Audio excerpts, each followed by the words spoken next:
Katanya Rasulullah, perbedaan di antara umatku, terutama di kalangan para ulama, ini adalah satu rahmat bagi kita sebagai orang-orang yang mengikuti ulama tersebut.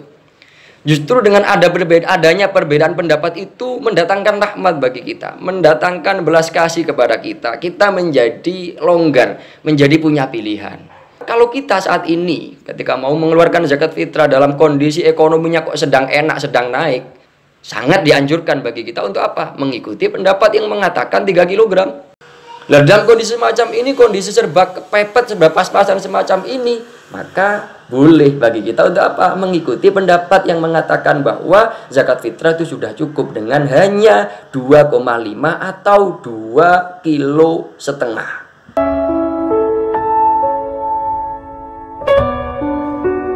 Assalamualaikum warahmatullahi wabarakatuh. Bismillah, alhamdulillah, wassalatu wassalamu ala rasulillah sayyidina wa maulana Muhammad ibni Abdillah wa ala alihi wa sahbihi wa man tabi'ahum bi isanin la yaumil qiyamah. Teman-teman, sahabatku sekalian yang dirahmati Allah Subhanahu wa taala, alhamdulillah kembali bisa berjumpa, kembali bisa menyapa kalian semua. Dan teruntuk bagi kalian yang baru saja mampir, baru saja bertemu dengan channel ini, kami sampaikan selamat datang, selamat berjumpa dan salam kenal bagi kami. Mudah-mudahan perkenalan ini perkenalan yang diridhoi oleh Allah Subhanahu wa taala.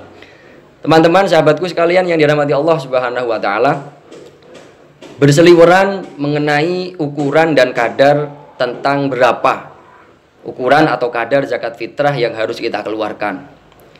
Bahkan di video kami sebelumnya ada satu tanggapan, satu pertanyaan mengenai berapa kadar yang harus dikeluarkan untuk zakat fitrah, mengingat begitu banyak pendapat-pendapat dari ulama mengenai berapa dan seberapa atau seberapa berat dan sebagainya.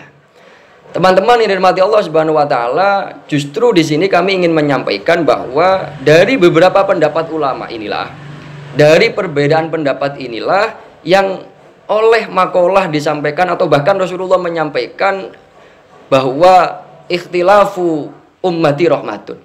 Katanya Rasulullah, perbedaan di antara umatku, terutama di kalangan para ulama, ini adalah satu rahmat bagi kita sebagai orang-orang yang mengikuti ulama tersebut. Justru dengan adanya perbedaan pendapat itu mendatangkan rahmat bagi kita, mendatangkan belas kasih kepada kita. Kita menjadi longgar, menjadi punya pilihan. Sekali lagi, ini ketika perbedaan dalam taraf perbedaan pendapat, bukan perpecahan pendapat, bukan perpecahan kelompok. Kalau perpecahan kelompok beda lagi. Yang kita maksud adalah perbedaan pendapat yang antara satu dengan yang lain saling menghormati dan menghargai pendapat atau hasil ijtihad ulama yang lain. Dan ini yang ditampilkan, yang dicontohkan oleh para ulama-ulama salaf kita terdahulu. Di sini banyak sekali beberapa pendapat. Di antaranya ada ulama yang mengatakan bahwa zakat fitrah itu sudah cukup dengan 2,5 kg beras, seperti dalam versi kitab Mukhtasar Tasyidil Bunyan. Di sini dijelaskan 2,5 itu kalau hitung-hitungannya sudah lebih sedikit, artinya sudah cukup untuk zakat fitrah, 2,5 kilo. Tapi ada pendapat lain yang mengatakan 2,7 kilo. Dan bahkan ada pendapat yang sampai mengatakan 3 kilo. Kemudian kadang-kadang dari kita bertanya, terus kita mau ikut yang mana? Teman-teman yang dirahmati Allah, sekali lagi seperti yang kita sampaikan di depan, justru inilah rahmat bagi kita. Artinya apa? Artinya kalau kita saat ini ketika mau mengeluarkan zakat fitrah dalam kondisi ekonominya kok sedang enak, sedang naik, kita sedang punya beras kata, sedang punya beras banyak, stok beras kita sangat melimpah seumpamanya, maka sangat dianjurkan bagi kita untuk apa? Mengikuti pendapat yang mengatakan 3 kilogram. Artinya apa? Semakin banyak, semakin baik.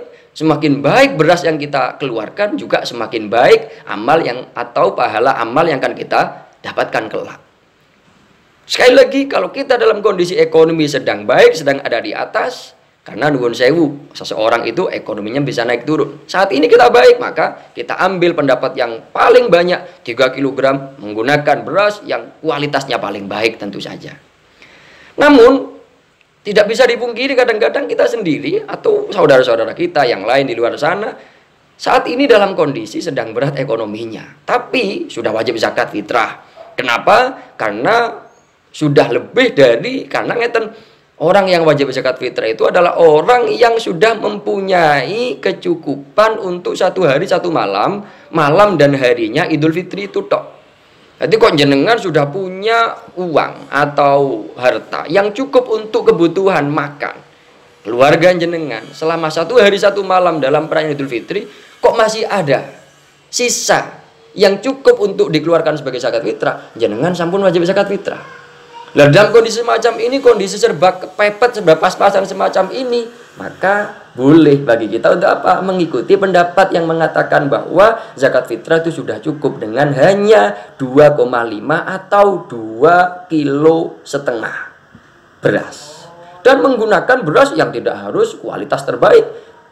Bagaimana standarnya? Yang penting beras yang setiap hari kita masak. Kita setiap hari masaknya beras jenis apa? Cukuplah kita keluarkan zakat fitrah dengan zakat atau dengan beras seperti atau sejenis yang setiap hari kita makan. Yang harus dihindari itu ketika kita tiap hari yang kita masak, yang kita gendok itu beras yang kualitas paling baik. Pas waya zakat fitrah, pada saat tiba waktunya zakat fitrah, kita keluarkan, kita rela beli beras yang lain yang kualitasnya sangat-sangat jelek. Ini yang tidak terpuji, ini yang tidak diperkenankan. Teman-teman yang dirahmati Allah, mudah-mudahan singkat yang kami sampaikan bermanfaat untuk kita semua, dan mudah-mudahan kita tergolong orang-orang yang betul-betul bisa melaksanakan, mendatangi kewajiban berzakat esok. Terima kasih. Wassalamualaikum warahmatullahi wabarakatuh.